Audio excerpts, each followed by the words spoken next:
Jury selection is underway for an Austin police officer charged in connection with a deadly shooting that happened almost 3 years ago. Officer Daniel Sanchez is charged with deadly conduct for the 2022 shooting death of Raj Monnesinghe. KVUE's Kelsey Sanchez is live at the Travis County Courthouse with how jury selection played out today. Kelsey.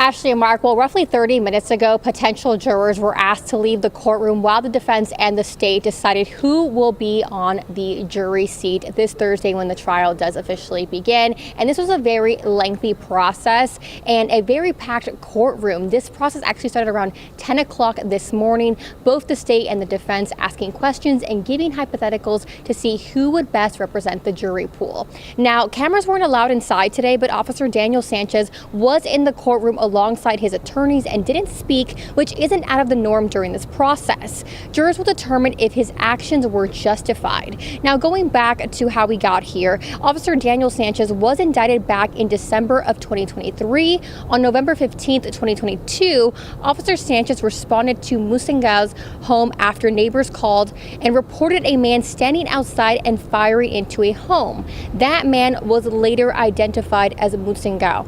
Officers arrived and told him to drop the gun. Almost immediately after giving that command, body camera video shows Officer Sanchez firing his weapon. Now, the family says Raj believed there was an intruder in his home, and that's why he was outside with a gun. Sanchez is being represented by CLEAT, the Combined Law Enforcement Association of Texas. I did speak with the executive director today about how he thinks this trial will play out. When the jury gets to hear all of the facts and sees all of the evidence, that they will agree that Officer Sanchez acted not only in accordance with his training and within policy and within the law, but also he acted reasonably. The Travis County DA's office isn't issuing any new statements about this trial, but back in 2023, DA Jose Garza said the grand jury found Sanchez's conduct unlawful.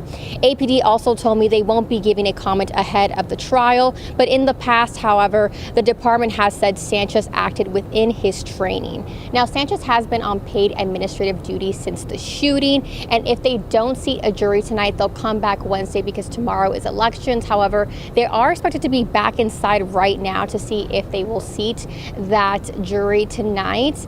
But CLEAT and the judge said that this trial is expected to last around 2 weeks or so, maybe even possibly stretch into a third week.